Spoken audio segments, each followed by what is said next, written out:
আপনি কি জানেন আপনি যা দেখেন তার মধ্যে সবকিছু সত্য নয়? নিজ চোখকে সবসময় বিশ্বাস করতে যাবেন না। কখনো কি এরকম কোনো ভিডিও দেখেছেন যেখানে লাইভ শো থেকে দেখা যাচ্ছে একজন পথচারীর হাত থেকে সুপার পাওয়ার ব্লু লাইট বের হচ্ছে, বা কখনো আপনার পছন্দের মার্শাল আর্টিস্টের কোনো সাদা কালো ভিডিও বের হয়েছে, বা কোনো এক অদ্ভুত মানুষের চেহারার মতো দেখতে একটি প্রাণী, যে প্রাণীটি মানুষ খেকো বলে আতঙ্ক সৃষ্টি করেছে। ইন্টারনেটের কল্যাণে আজ হয়তো আমরা সবাই অনেক ধরনের ভিডিও দেখে থাকি। কোনো ভিডিও হয়তো আপনাকে অবাক করে, আবার কোনোটি আপনাকে ঘোর চিন্তায় ফেলে দেয়। কিন্তু পিনিক পাই তো আর রহস্য নিয়ে বসে থাকতে পারে না। আর বরাবরের মতো পিনিক পাইয়ের আজকের পর্বে আপনারা দেখবেন ইন্টারনেট জগতে ভাইরাল হওয়া কিছু অত্যন্ত রহস্যময় এবং ব্যাখ্যাতীত ভিডিওর আসল সত্য।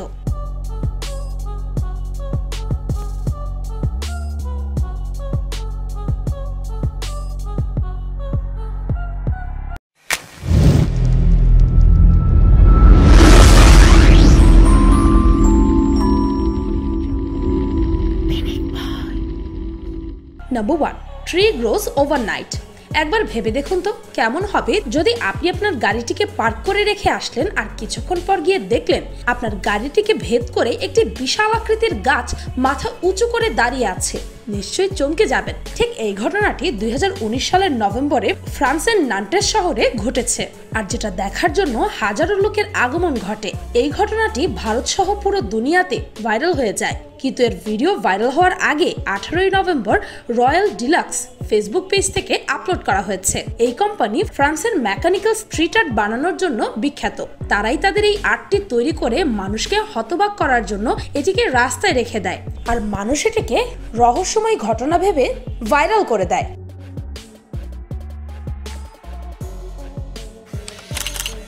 Number 2, super power cotton camera.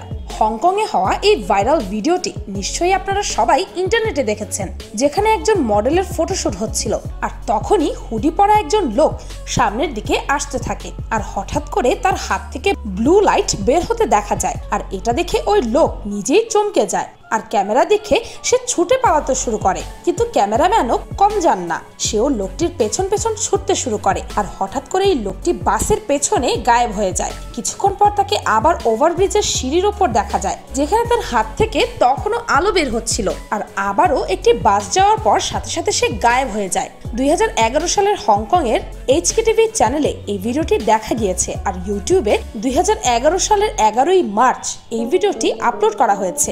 জানা যায় এই ঘটনার কিছুদিন পূর্বে আই এম নাম্বার 4 নামক একটি মুভি রিলিজ হয়, আর সেই মুভির সুপার পাওয়ারের সাথে এই ভিডিও সুপার পাওয়ার পুরোপুরি মিল পাওয়া যায়। পরে জানা যায় ওই মুভিটিকে হাইলাইট করার জন্য এমন ফেক ভিডিও ধারণ করা হয়েছিল, আর এটি রাতারাতি ভাইরাল হয়ে যায়, আর মানুষ এটিকে আসল ভাবতে শুরু করে।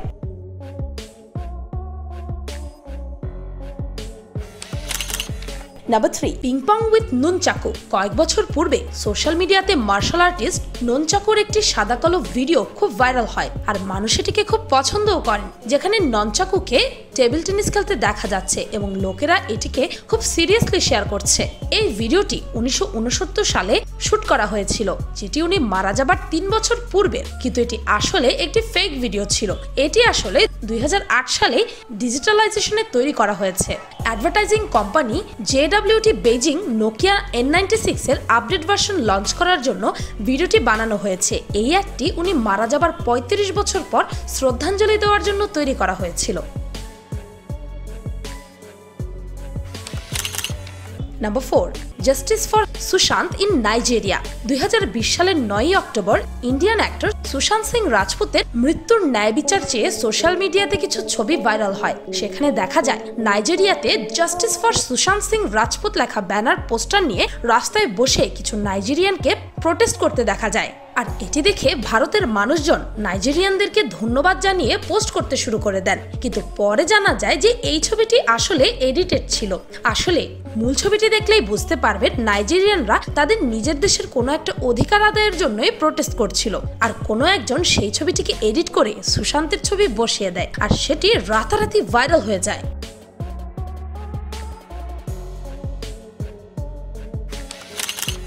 Number 5, tornado. এখানে আপনারা যে ভিডিওটি দেখতে পাচ্ছেন তাতে দেখা যাচ্ছে যে এক বিশাল টর্নেডো সামনে ধেয়ে যাচ্ছে, আর এই লোকটি তার গাড়ি থেকে নেমে গিয়েছে টর্নেডোর সাথে সেলফি তুলতে, আর সেটির সাথে সে ভিডিওটি করে দৌড়াতে শুরু করে দেয় আর গাড়িতে উঠে গিয়ে সেখান থেকে ভাগতে শুরু করে। এই ভিডিওটি প্রচুর পরিমাণ ভাইরালও হয়। পরে জানা যায় এটি একটি প্রমোশনাল ভিডিও ছিল যেটা রোম শো এন্টারটেইনমেন্ট থেকে স্পন্সর করা হয়, কারণ তখন তাদের into the storm film release হওয়ার কথা ছিল। সেটা পরে বক্স অফিসে $1617 মিলিয়ন কামাই করেছে। নাম্বার 6, আমি আপনাদের আরো কিছু ফেক ভিডিও দেখাবো যেগুলো দেখলে আপনি অনায়াসে বুঝতে পারবেন কিভাবে এগুলোকে ফেক করে দেখিয়ে মানুষকে বোকা বানানো যায়। যেমন এই ভিডিওটিতে দেখা যাচ্ছে একজন কাপল শিকারী একটি সিংহকে মেরে ছবি তুলছিল, আর সেই সময় আরেকটি সিংহ তার সঙ্গীর মৃত্যুর বদলা নেওয়ার জন্য তাদের পিছু নেয়। এই ভিডিওটি আসলে বানানো ছিল। এটি মূলত কিভাবে শিকার থেকে আত্মরক্ষা করতে হয় তা শেখানোর উদ্দেশ্যে বানানো হয়েছিল।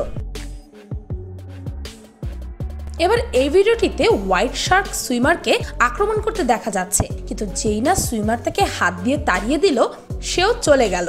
বিষয়টা কি বিশ্বাস হলো আপনার? এই যে মহিলাটিকে দেখা যাচ্ছে স্নোবোর্ডিং করতে, আর তার পেছনে একটি ভাল্লুক দৌড়ে আসছে, কিন্তু মহিলাটি কোনো পাত্তাই দিচ্ছে না বা তার মুখে কোনো আতঙ্কের কোনো ছাপই নেই। সে খুব রিল্যাক্সে বোল্ডিং করেই যাচ্ছে। আরেকটি ভিডিওতে স্টার ওয়ার্স মুভির স্টর্ম ট্রুপার সোলজারকে সিঁড়ি থেকে পড়ে যেতে দেখা যাচ্ছে। নাম্বার 7, আর্মেজিল্লো। মানুষের মতো চেহারা বিশিষ্ট আর জানোয়ারের মতো শরীরের 4 হাত পা বিশিষ্ট দেহের একটি প্রাণীর ছবি সোশ্যাল মিডিয়াতে খুব ভাইরাল হয় এবং বলা হয় এটি খুবই ভয়ঙ্কর একটি জীব যা মানুষের ক্ষতি করে। সোশ্যাল মিডিয়াতে কিছু লোক তো এর স্থানীয় ভাষায় নামকরণও করে ফেলেছিলেন দীপদাথা। এটি তেলেঙ্গানাতে মানুষের মধ্যে আতঙ্ক ছড়িয়ে পড়েছিল, কারণ সেখানে এই প্রাণীটি ঘুরে বেড়াচ্ছে বলে খুব ফেক নিউজ ভাইরাল হয়। পরে যখন এর বিষয়ে তদন্ত করা শুরু হয় তখন একজন মহিলা সিলিকন আর্টিস্টের নাম বেরিয়ে আসে। সেটি হলো লাইকা মাগানুকো, যে কিনা সিলিকনের সাহায্যে এরকম বাস্তব দেখতে ক্রিপি জিনিস বানায়। শুধু তাই নয়, সে এগুলো ইউটিউবে অন্য প্রাণীর নাম দিয়ে মানুষকে বিভ্রান্ত করার জন্য ভাইরাল করে থাকেন, যেমনটা এই স্ক্রিনে থাকা অন্যান্য প্রাণীগুলো। তিনি এই প্রাণীটির নাম আর্মাজিলো দিয়েছিলেন, আর এটির মূল্য $8000 নির্ধারণ করা হয়েছে।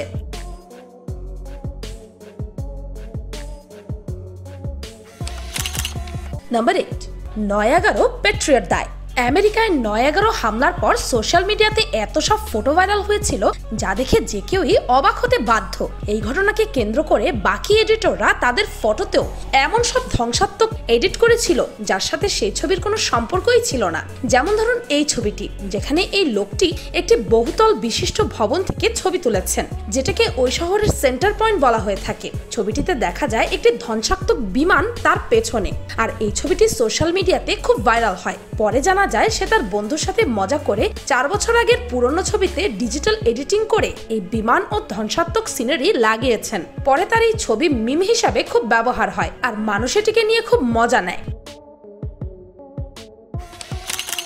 Number 9, time square. নিউ ইয়র্কের টাইম স্কোয়ারে একটি প্রমোশন ওয়েবসাইট আছে যেটা মানুষের মনোরঞ্জনের জন্য তৈরি, আর যেখানে বড় বড় মাল্টিন্যাশনাল স্ক্রিনে কমার্শিয়াল চলতে দেখা যায়। 13 মার্চ 2011 সালে ইউটিউবার বিটক্র্যাশ44 একটি ভিডিও আপলোড করে মানুষকে তাক লাগিয়ে দেন।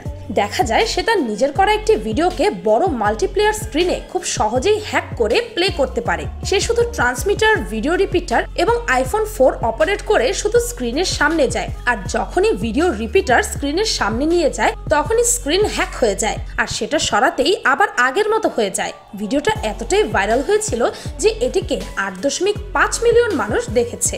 এরপর সে ওপরের উঁচু স্ক্রিন হ্যাক করার জন্য বেলুনের সাহায্য নেন, আর বেলুনের সাথে ভিডিও রিপিটার সংযুক্ত করে যেই বেলুনটি বড় স্ক্রিনের সামনে যায় তখনই সেটা হ্যাক হয়ে যায়। মানুষ এখনো এটাকে সত্যি ভেবে থাকেন, কিন্তু এটি আসলে একটি লিমিটলেস মার্কেটিং ছিল, যেখানে বেলুন ওপর এবং নিচে নেওয়ার পরও ভিডিওটি দেখা যেত।